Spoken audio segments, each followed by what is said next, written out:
That's not good. Huh? All right. All right, I think we're live. We're Whatever. live. Listen, things happen when you try to go on the fly. Good evening, everyone. My name is Rod Morgan. That is Jimmy Jamriska. We are two of the members of the Morgan podcast. We are huge wrestling fans on the Morgan podcast, so we are coming at you a little unscheduled here, live immediately following night one of WrestleMania 42 here. It is Saturday around 10:15 p.m. in Indiana. Jimmy, I'm not even sure about how times work. Is it the same down there in Kentucky? Is it 10:15 down there?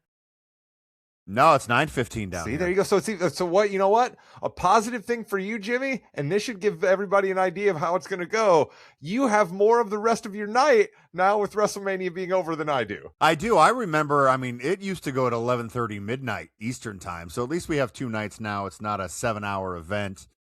Although it kind of felt like a 7-hour event because there was only like an hour and 20 minutes of wrestling time. Yeah, we had a lot of pauses. We had a lot of things that will make us scratch our heads. Our good friend Chris King may jump in here. We're not entirely sure, but Jimmy and I are just going to go back and forth about a couple of the things that happened on night one. And Jimmy, let's try to start with the positives here. Let's just bounce back and forth with things that we did like, because I don't want to come out of the gate crushing WrestleMania. You and I love wrestling. This is a huge deal for us. Paige is back. That was a cool thing, right? I thought that was amazing. There was some rumors this weekend that she had signed and she would go in for Nikki Bella. Sucks for Nikki Bella. She's worked hard for the past year or so coming back. But it was an awesome moment. And I know Chris doesn't really know who Paige is. A lot of people may not. She's been gone from the WWE for 8 years, I think is what they said. She was in AEW for a little while and then her contract expired. She is gone. She's been through a lot, personally, professionally. It was kind of cool to see her mimic her return where she beat AJ Lee 10 years ago for the Divas title, and then she came back and won the tag team championships here. Obviously, I think that was planned all along with the Bellas going to go over there, but just a cool moment. I thought that was nice. Hey, listen, Rod, I will admit when I'm wrong. This was the match I had no idea. I didn't really care about. I was wrong because it ended up being one of the better matches, better outcomes. There we go. I must admit, I thought Paige looked very, very good. I thought she seemed like she could handle herself well in the ring there. She seemed to fit in just fine with Alexa, with Charlotte, with Bailey, with Lyra, you know what I mean? So I was like, okay, this is good. I would much rather see her wrestle than, frankly, the two tag team champions that went into that match. So I was excited to see her back into the mix there. I hope that maybe Lash gets away from Nia Jax. That's the other positive thing that I would say about this point. Now that team is broken up, maybe we can have Lash do her own thing, but that was my first positive, Jimmy. What do you got for us? Although white demolition gimmick was pretty sweet too. I did like that with their entrance. That was neat. They did take 3 hours to get to the ring, but the white demolition stuff was nice. I really like Bianca Belair coming out to WrestleMania and saying that she's pregnant. I thought that was great. And it's funny. When she came out, I'm like, you can tell she hasn't been working out as much, and yeah, there's a reason. And that's so cool. I thought that was an amazing moment just for her because it's been a tough year for her as well. Great moment for her. I was just conversing with the Mrs. Morgan, before you and I decided to go live, and she goes, "How's night one of WrestleMania?" And I go, "It's a little, disappointing." And she's like, "Well, what was the biggest moment?" And I go, when Bianca Belair came out and announced that she was pregnant. And then Mrs. Morgan, goes, pretty much the biggest night of WrestleMania was when somebody announced that they were pregnant. And I was like, yeah, that's kind of how things went down there. So that was my other positive of the night. Jim, I must admit, I think my ledger might be run out of positive moments right now. I will say that I thought Gunther and Seth put on a heck of a match, but how could those two guys not put on a heck of a match? But again, it just seems so forced that I don't get much feeling out of it. You know what I mean? I just really don't. So that's about the end of the positive list for me, Jimmy. You got anything else? So the Gunther and Seth Rollins match, Rod, is kind of like a lot of AEW matches, honestly. It's two guys that can wrestle really good. The storyline's not all the way there, but you're going to have a good match. And really, they did. Until the very end when Braun Breaker came down, which you kind of knew was going to happen anyway. We called did we know that, Jimmy? Did it have to happen? Do we have to see Seth getting screwed? That's just you. That's you. I don't think we did. That. I don't think we needed to see it, but we did. Gunther gets the win. Rollins is kind of bulletproof, so I'm not that worried about that. I think we need to give a little shine to Jacob Fatu and Drew McIntyre. They had an unsanctioned match, which, by the way, the unsanctioned match with the referee, that counts and everything like that. Anyway, I thought they put on a heck of a show. They did a really, I think they only had 8 or 9 minutes, but they had 14. I think they had 14 minutes.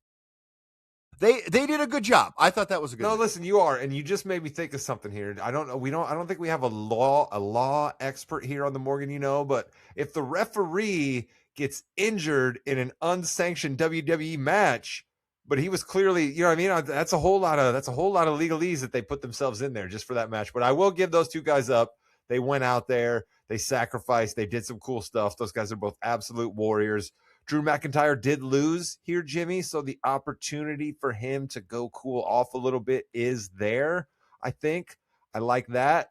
But I think I don't know, did you like that match being second, I guess, is my question. Do you feel like that match should have been second? Well, it was the ESPN match, so they wanted to give you something good. Do you think that it should have been first, or do you think it should have been later in the show? I kind of think that match should have been first. I understand that they were trying to draw in some eyes with Logan Paul and with IShowSpeed off the beginning there, and they wanted to debut the Usos. The Usos' new music, right? And they knew that was a guaranteed get the crowd hype with having those guys come out first. So I get all of that, but I feel like if you start people out with that match and then maybe we go to the IShowSpeed, like I just feel like there was enough little moments, even though overall I didn't like everything, there was enough little moments that I felt like if we would have paced it differently, the show might have felt better. I think going from ESPN to the app or whatever that they were going to do, that IShowSpeed ending might have been nice for that, because he looked good. Let me give him credit. He's worked hard. He had more than one wrestling lesson. He did good. I thought LA Knight had a pretty good, they got him pretty good. They got him a truck.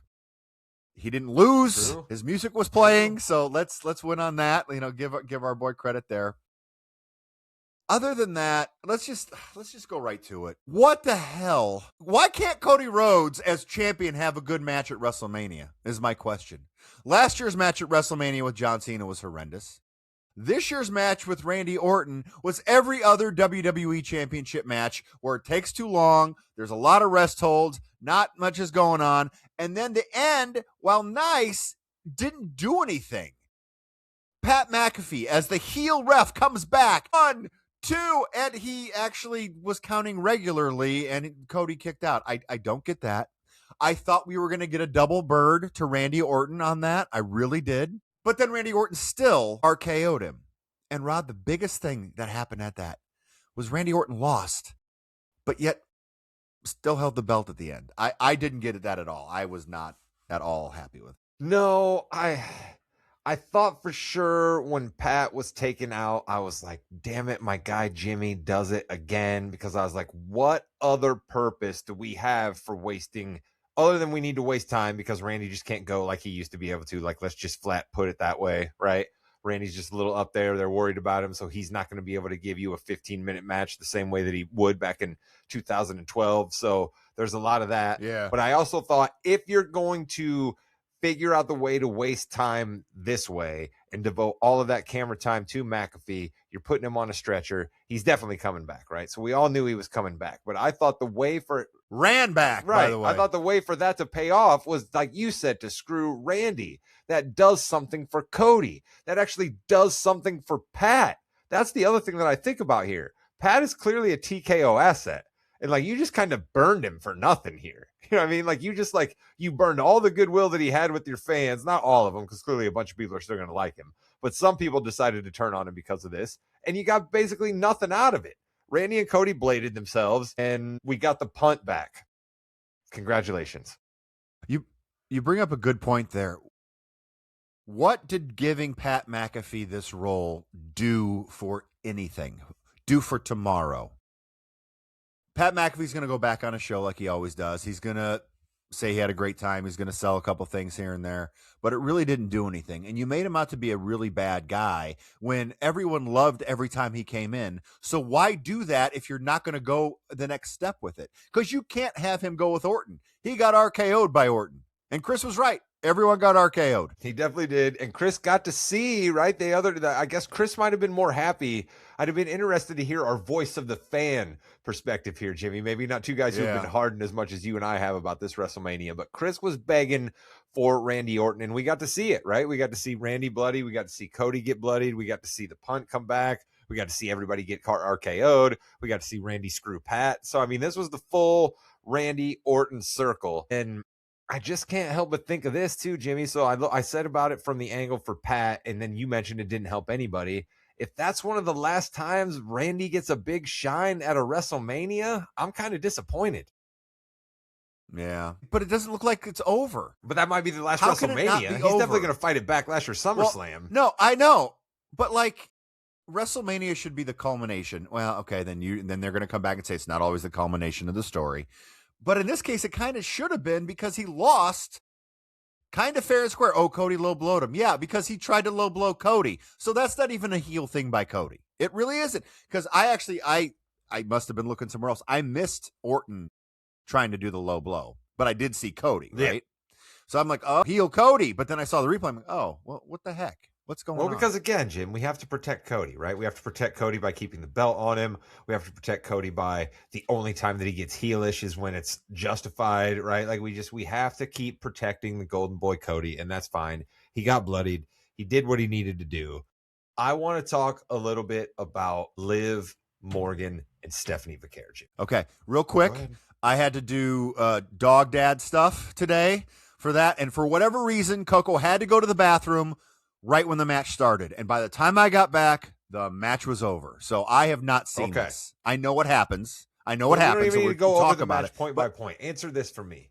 Yeah. Why go ahead. Do you have your women's title match? Why do you take someone who is, let's be generous here and not try to fight over the actual number, a top 3 women's star in Liv Morgan? All right. Okay. This is the match. We've built up to it with such personal animosity. Liv got banged up in real life with the way you've been trying to tell the story leading up to it. And Jimmy, I kid you not, we spent Roman Reigns' amount of time getting Liv Morgan to the ring performing her music video. What are we doing, Jimmy? What are we doing? Why did we cut a music video for Liv Morgan in the first place? Why? Like, I don't understand what about the Liv Morgan character I've seen throughout the WWE and the Judgment Day run the last year and a half speaks to, here's my music video. Dad, is that her husband? No, it was not her husband. That was the dirtiest thing I've seen on WWE TV in a long time. That was so out of nowhere, and I just didn't understand where that came from. So I agree with that. Also, with all the bruises and everything, they had a lot to go with that, but it didn't seem like they got a lot of time, though. No. Was it a good match? I mean, Liv's not a bad wrestler, and Stephanie Vaquer. No, neither herself, Stephanie. So I mean, I'm not going to complain about the match. I don't know what we accomplished with anything, right? Like that's the where I come out after night one, right, Jimmy? I think back to. I've been back now on this journey, 6 or 7 years now at this point, it seems like, maybe even longer than that. WrestleMania is a night that I look forward to. I'm wearing the Joe Hendry WrestleMania hoodie, right? And I think back to the moment Randy Orton had at WrestleMania just last year, involved with Joe Hendry, and how much fun that was. And I think back to other things. I think back to Stone Cold in Dallas, right? And I just think back to so many things that happened, and it's something at the end of a WrestleMania night has me exhilarated and excited and propulsing forward, and I do not feel that. And there's night 2 of WrestleMania yet to come tomorrow, which I'm excited about because, as we talked about, you said night 2 probably had more juice than night 1, and boy, did that come true so far. It seems like the night ones, there was a couple years ago when I think it was better, but other than that, I for whatever reason, I don't really feel that night ones have been that good. Last year, you had the triple threat match. We had Jey Uso beat Gunther, so that was good. But really, I don't know why they decided to go so stale for this. It just seems like it was there. It seems like a Raw episode, honestly. The main event at times between Cody and Randy really felt like a Raw. Like you were being generous when you said it went like every belt where there's a lot of rest holds. Like it felt like a Raw match at times. Becky Lynch and AJ Lee, when you come out of the match, wanting to see the referee and the champion wrestle. If that's your goal, you did it. Good job, which I think it kind of was their goal. I thought it was fine, like everything else. I'm sure you didn't like it very much. I didn't feel anything. I thought the entrances were cool. The music video is cool. The kids coming down is always fun, but Jessica Carr, Becky Lynch, let's go. I've been secretly waiting for the Jessica Carr storyline, so I must admit that as down on this match as I was coming into it, and as much as I wanted to see Becky Lynch lose, even though I love Becky Lynch to go away, we're clearly not getting that. I did kind of like AJ Lee with the kids because that was a bit of a troll, right? Because AJ Lee is Becky Lynch's daughter's favorite wrestler, right? So that was kind of a little bit of a troll at the same time as like being cool for the kids. So I dug that, right? I do like when, like, you know, a band plays a live song, except they weren't playing a live song. You could clearly see that dude was lip syncing as soon as they started. What was like, seriously? No, I was like, are you kidding me? Come on. At least do it a little better than that. The first thing they said, I'm like, he's lip syncing. What the hell's going on? And then they also announced the name of the band, and like nobody had any idea who the hell those guys were. And then when they started playing Becky Lynch's music, they were like, that must be the dudes who do Becky Lynch's new theme song. And so then that was kind of, I mean, good for those guys to get the WrestleMania shine. I swear I was waiting for Winnie Cooper and Kevin Arnold to come out.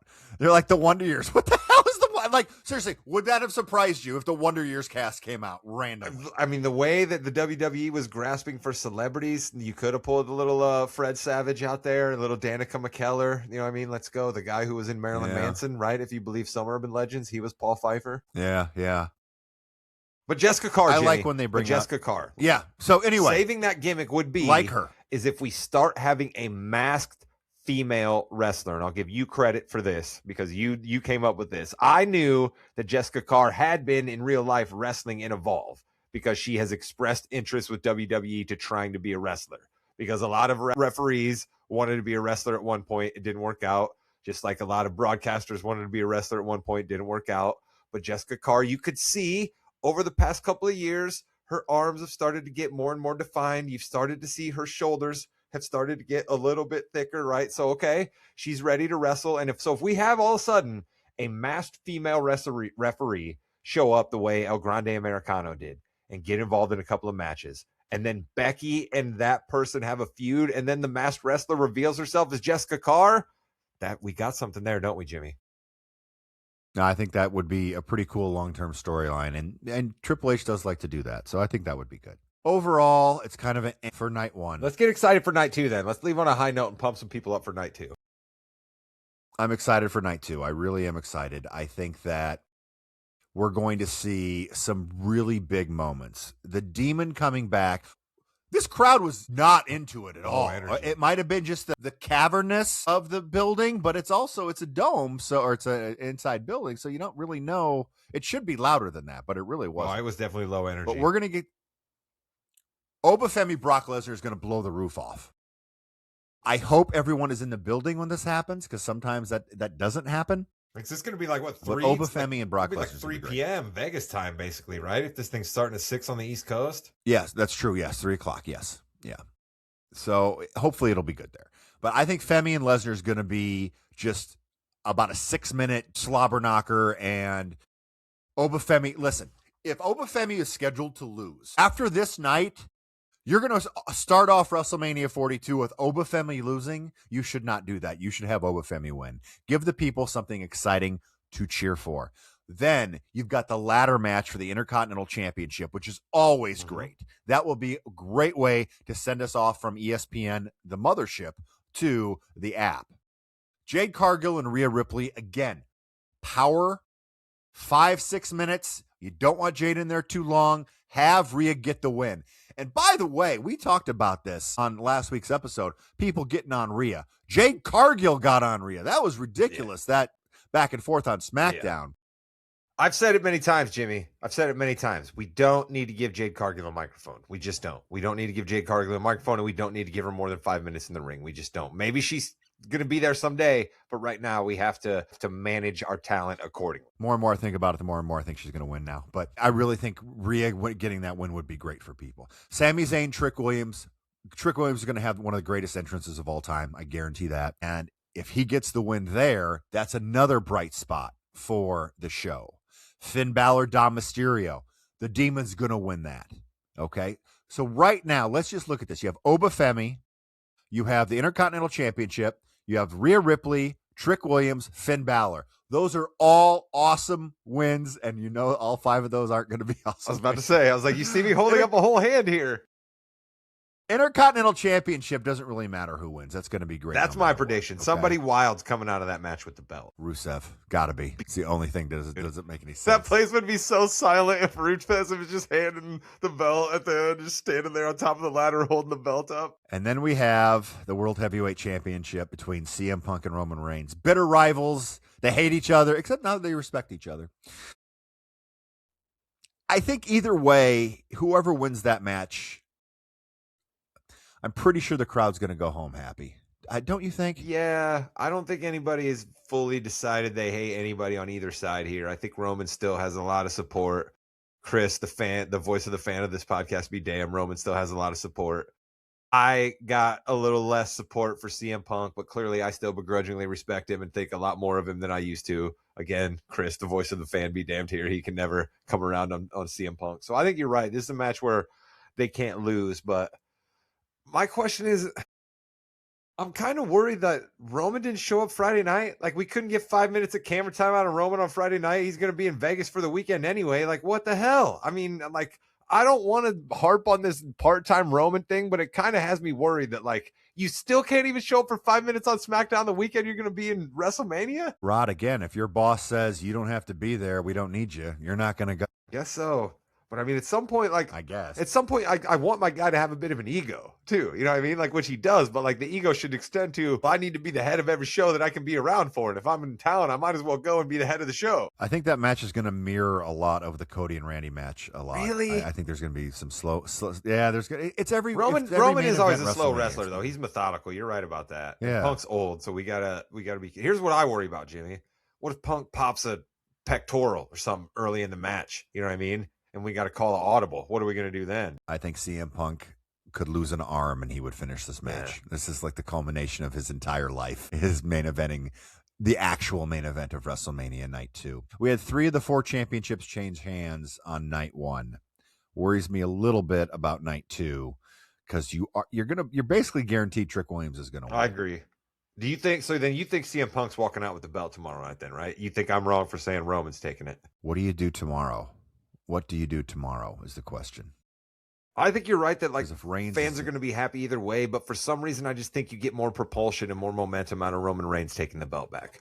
That's just me. Because it's something different. Yeah. And the belt didn't change hands tonight. Yeah. So that's another thing. But you're right, though, that the belt changed hands a bunch of times tonight. And if the Intercontinental belt changes hands tomorrow, and then the United States Championship, which we're guaranteeing changes hands, that would be the biggest surprise of the weekend. As if somehow Sami Zayn retains. If Sami Zayn somehow is your United States champion when we're talking on the Yeah We Know podcast, either late Sunday night or when we just come back on Wednesday, depending on how we feel. That's really funny. All right. Well, it's a little disappointing Night 1. I'm happy though. I'm proud of us. I'm proud of us, Jimmy, for not just completely railing against it. You know what I mean? In this world of hot takes, in this world of where you try to click farm and you say the thing that's going to get people to spread it around and yell at you the most, you and I don't want to live there. We want to try to be honest wrestling talk, honest wrestling fans. That's why all of you out there, if you're catching this for the first time, thank you. Support us, like, subscribe on whatever podcast platform you listen to. Jimmy, what else do they need to do? With that, you've been listening to the More You Know podcast. We are here every Wednesday night live. We talk NFL. This week, NFL draft. Big trade by the Cincinnati Bengals today. Literally have never traded a pick for a player in the entire history of the common draft since 1966. And they're going to trade for a player who's $30 million a year. We'll talk about that on Wednesday. We also talk about the NBA. We've had some really solid NBA games and some really solid blowouts as well here. But it's a really great time. We love hearing feedback. Throw your comments in the chat. We will be more than happy to answer and make fun of you. We usually have another old man here as well. But again, thank you for listening. And I believe, Rod, you're going to take us home. That's right. Like, comment, subscribe. We appreciate it. And as our old man Chris always says, goodbye, net. Yeah. By the way, no Danhausen tonight. They didn't even put Danhausen on time. Now they had the did. blimp. No You Danhausen. better show up tomorrow night, or everythuse cursed. With the Blimphausen. Good thing you got Danhausen in there, Jimmy, or we'd have been cursed.